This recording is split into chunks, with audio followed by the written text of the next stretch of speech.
Alright, so I want to make a video updating everyone as usual and then get into some other important stuff. We finally got some good news out of Alberta. Again, not insanely good news, but at least something to give us at least a little bit of hope that there's still some sanity left in Canada. So I'll get to that in a little bit. But first, dealing with the new cases, Canada's up to 80,588 cases, 6,064 dead. Like I keep mentioning, the active cases is the number that's going to matter the most right now because the overwhelming majority of people are recovered. Um, there is 926 active cases in Alberta right now, which is down from, I believe, 970 yesterday. We had 33 new cases yesterday. So, again, we had another day where more than double as many people recovered as actually got it. Um, Again, the craziest thing to point out right now is that actually we're actually slightly up. We have 7 people in the hospital, but in Edmonton at least, but just 6 people in the ICU. So I mean, it's basically the people in the ICU are the people you have to worry about dying. So right now we have 6 people who, and that's all of Alberta. We have one, like I say, one person north of Calgary. Um, so, like I say, the whole point with that being is that why are we being so stringent and authoritarian just because literally one person's life is at risk north of Calgary and only 5 people in Calgary?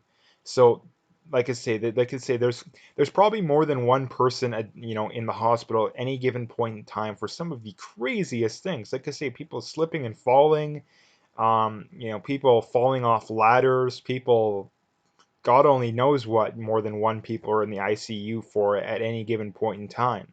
So, like I say, the what I always bring up, but I'm gonna keep bringing it up because a lot of people don't seem to get it. Most of those not being people who watch my videos, but I'm sure most people watching this know people that have drank the Kool-Aid and still think that the lockdowns are a good thing. So I'll reiterate a little bit. Um, like I say, the reason why we first started this lockdown is to not overwhelm the healthcare system, and we have 59 people in the hospital right now. We have 6 people in the ICU in the whole province. We have a one in north of Calgary. Like, what are we doing? Like, the hospitals are way less than the average amount of people. Like, if we know that there's much less people than the average, what in the world are we waiting for? Like, this is like the millionth example. Um, so anyway, I wanted to bring that up. But like I say, I don't really seem to get what the hang up is. I think a lot of people know that. I think it's obvious to anybody who's actually paying attention to this that we should have been open. I mean, we probably should have been open 3 weeks ago. I would say would have been a good time. I mean, if we looking back on it, we never even should have closed in the first place. But like I say, hindsight's 2020. I was saying early to mid-April, we need to come up with a plan. 2, 3 weeks from now, we should be open. We could have did that easily, but again, people don't listen. So the one big question is, okay, well, what motivation does someone like Kenny Ford, the non-authoritarian leftists, if you want to say less authoritarian, governments have to keep things going? Well, number one is that politicians tend to just be worried about the here and now. The economic ramifications from this are going to happen over the next probably 5 to 10 years. I mean, like I say, it may take 5 to 10 years to deal with the economic ramifications. Well, guess what? That's 2, maybe even 3 election cycles away. So the government doesn't care about that. The government cares about the here and now. If we reopen, and even if there's the tiniest spike, let's say we go from averaging, let's say, I don't know, 10 deaths per day. It's just a random number I say. And the number goes up to 11. Uh, the media will blame, oh, that one person that's dying every day is because of you, Jason Kenney, even though the amount of people dying down the road is going to be much more than the amount of people dying from this. Again, probably 100 of those 132 dead are people that were going to die very soon anyway, which means we basically did all of this to save the lives of maybe 20, 30 people tops in Alberta. Uh, we have more than that amount of people die much more people die amount of this during this period than from car accidents, from cancer, from heart disease, from probably at least 10 different causes. from diabetes, but yet is there any calls to ban, sugary drinks, sugary foods? I mean, I don't think we should do that, but where's the calls for that? Is there any calls to ban cigarettes? Again, the argument that they make is the if it'll just save one life argument, but that argument makes no sense because you're walking over the massive amounts of bodies from other causes and putting zero attention towards that and going after something that's killing a very small amount of people. So I guess that's kind of the point I wanted to bring up, that it makes no sense on so many in so many areas that I don't even have words to describe it. But like I say, the goalposts keep being moved. We're at the point to where, like I mentioned, I think yesterday, but I'll mention again. You're starting to see these leftists that inevitably, whenever they point out their skeptical, oh, we're all going to die if we reopen. Why are we reopening?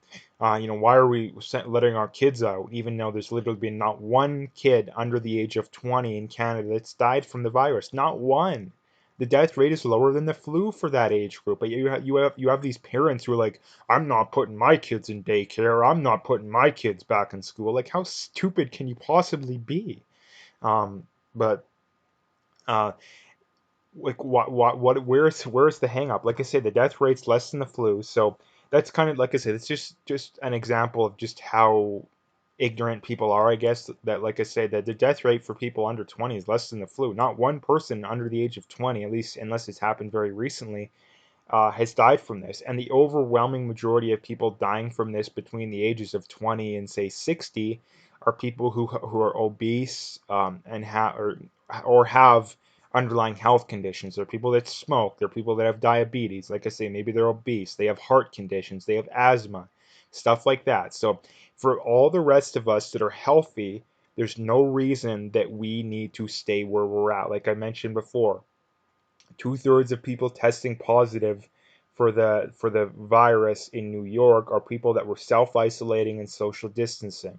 If self-isolating and social distancing works, then why isn't that number much lower? If it works, that number should be like 10%, but it's not. If anything, you're less likely to get it when you're someone who's still going to work. And the other big thing that makes no sense is that people's immune systems are going to be much weaker coming out of this. So if we do have a quote unquote second wave, part of the reason why it's going to be as bad as it is, however bad it is because people's immune systems are incredibly weak right now. We're not exposing ourselves to the normal amount of environmental, toxins and stuff like that we build up immunity to. We're not getting vitamin D.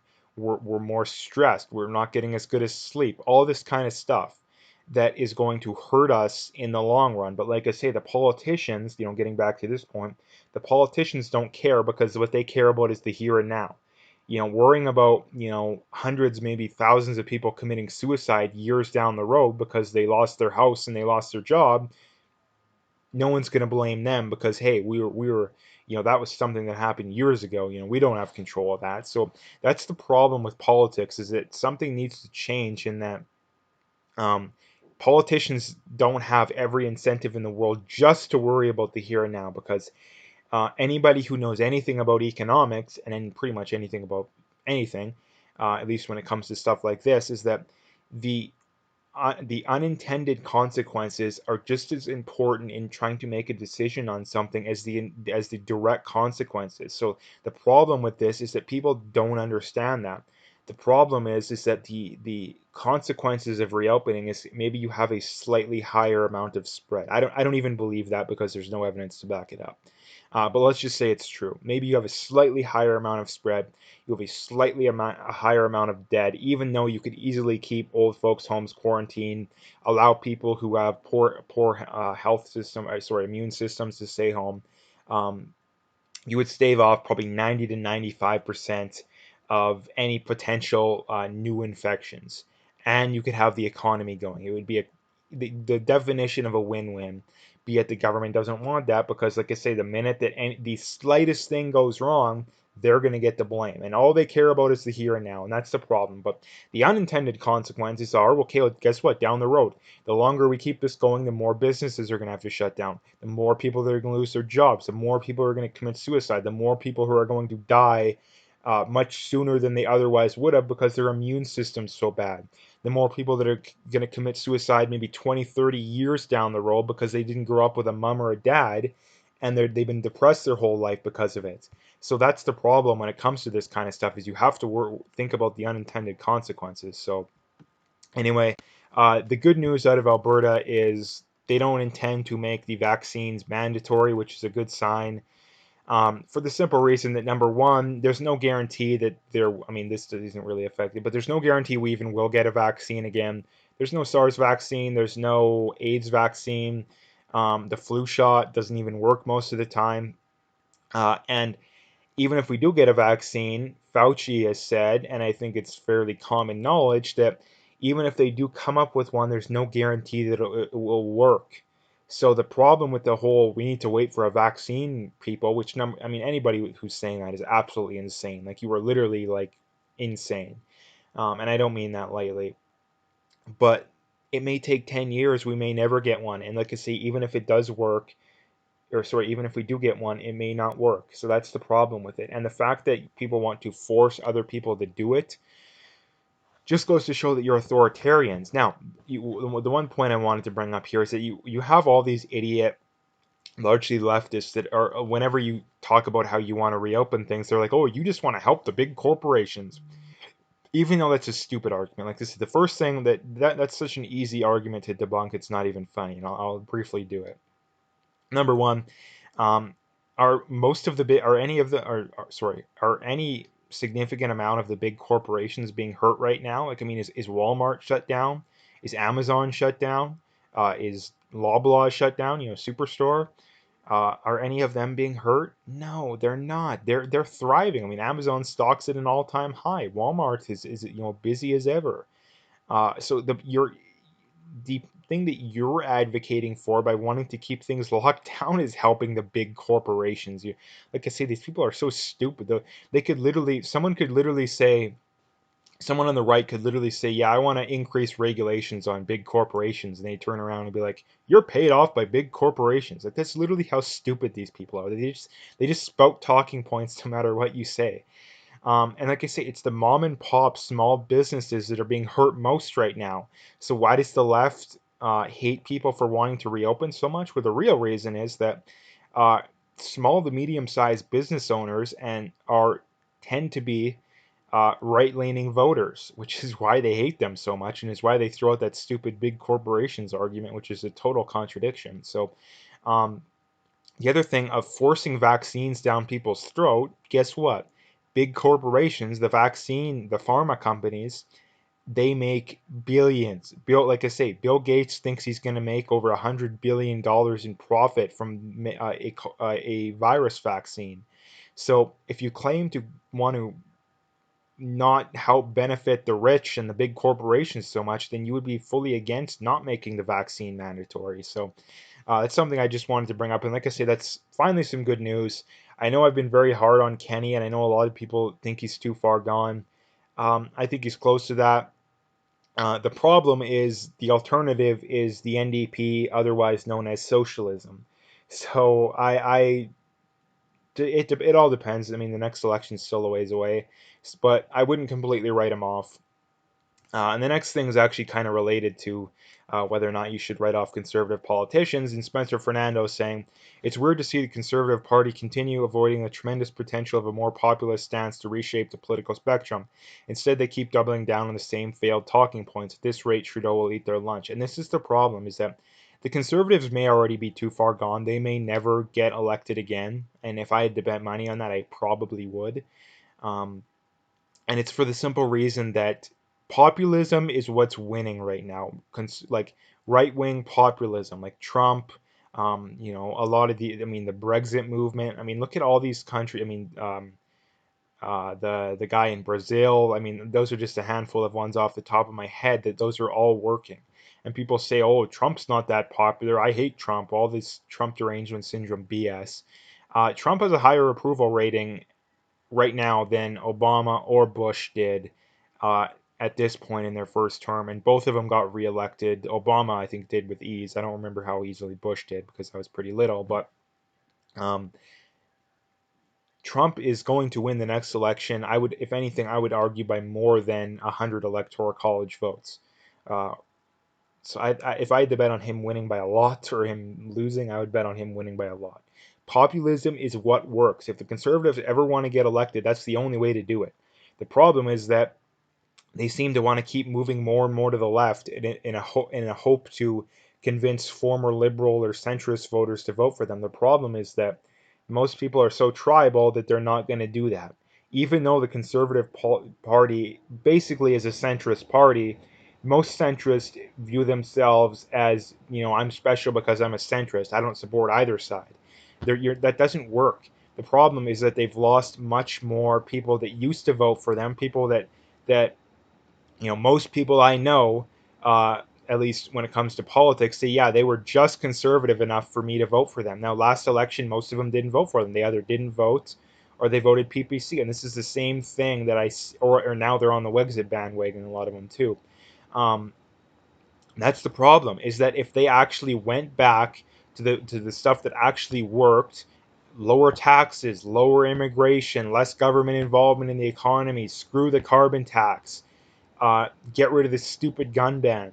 And that's the one thing that we may have to look at next election, is that if the conservative candidate assuming that the lawsuits don't work that the CCFR is putting out, if the next conservative candidate wants to scrap this gun ban, and I know Aaron O'Toole believes, and I don't know any of his other policies, so I'm not saying I support him at this time. I'd have to wait and see.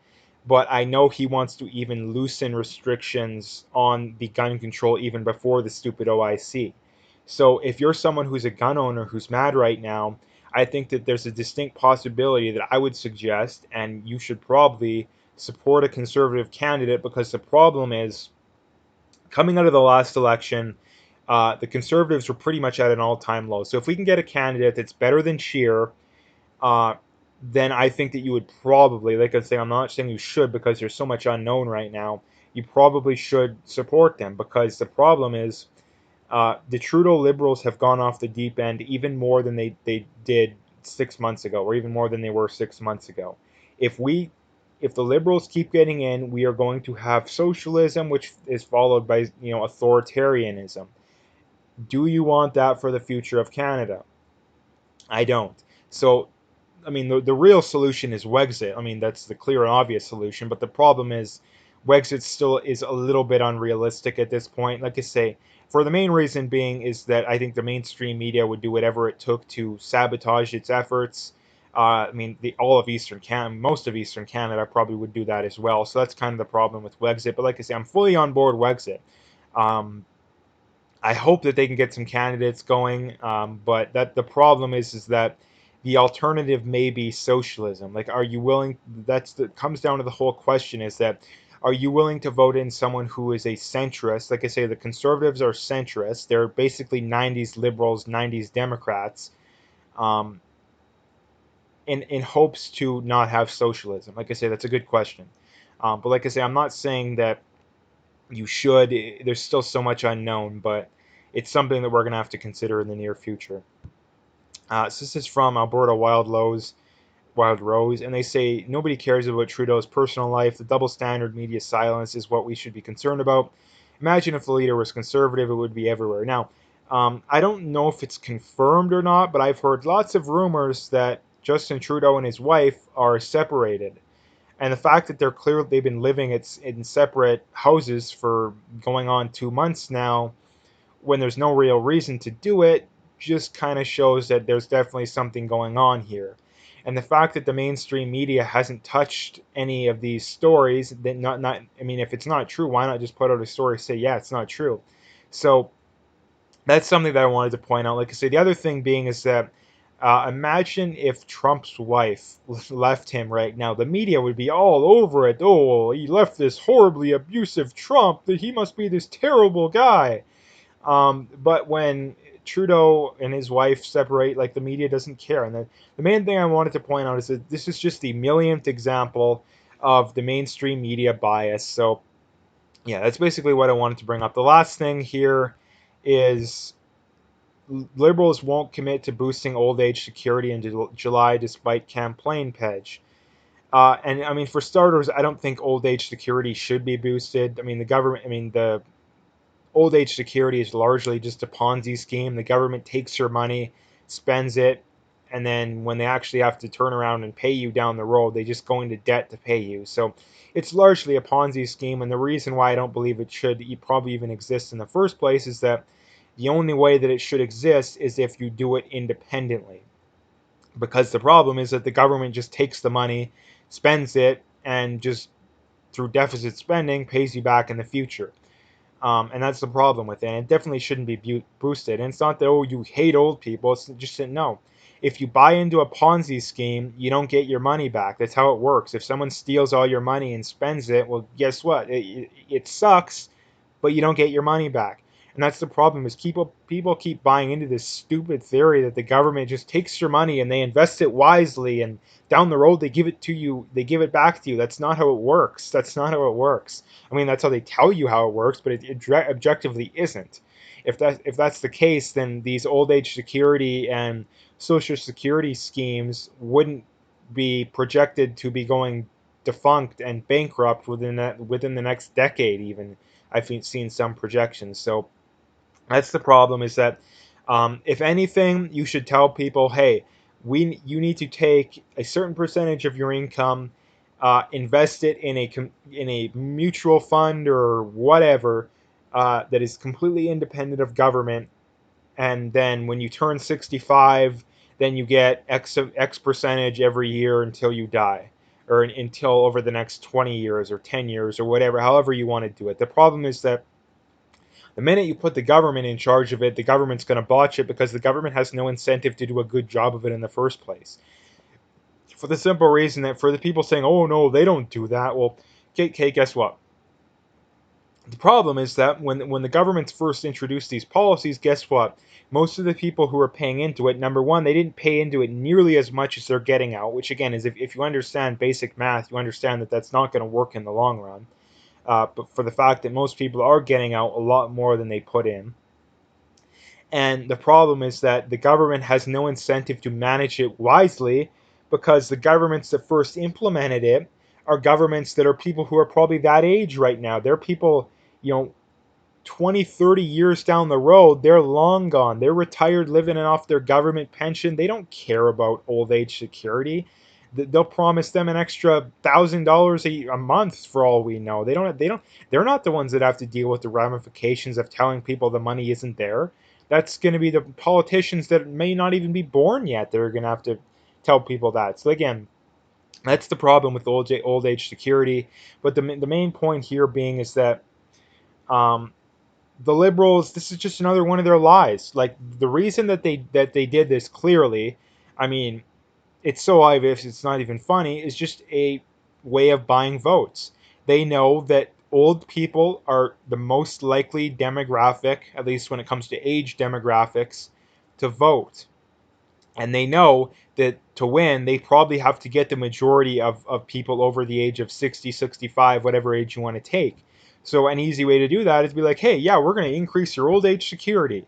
And sure enough, that probably sways the vote of 10, 15, maybe 20% of old people that were on the fence, and that helps them get reelected. And then they have to turn around a year down the road or 6 months down the road and be like, yeah, we're not actually going to do that. But because most people's attention span is so short, they don't care. For all we know, I bet they'll probably commit to the same pledge again next election. Like I say, mark my words. They'll have that in their election platform. Yeah, we're going to boost old age security. And 95% of the people that see that and like the policy won't even remember that they promised that last election. So anyway, that's what I wanted to bring up with that. So anyway, I'm going to leave the video there. If you'd like to make sure to hit that like and subscribe, check out my PayPal and email. I got a link in the description. Again, appreciate any donations, but at the very least, just hit that like and subscribe if you haven't already. And last couple things, as always, check me out on Twitter if you haven't already. Again, just got Twitter, and check me out on BitChute as well if you haven't already. All of the links are in the description, so you can find them all there.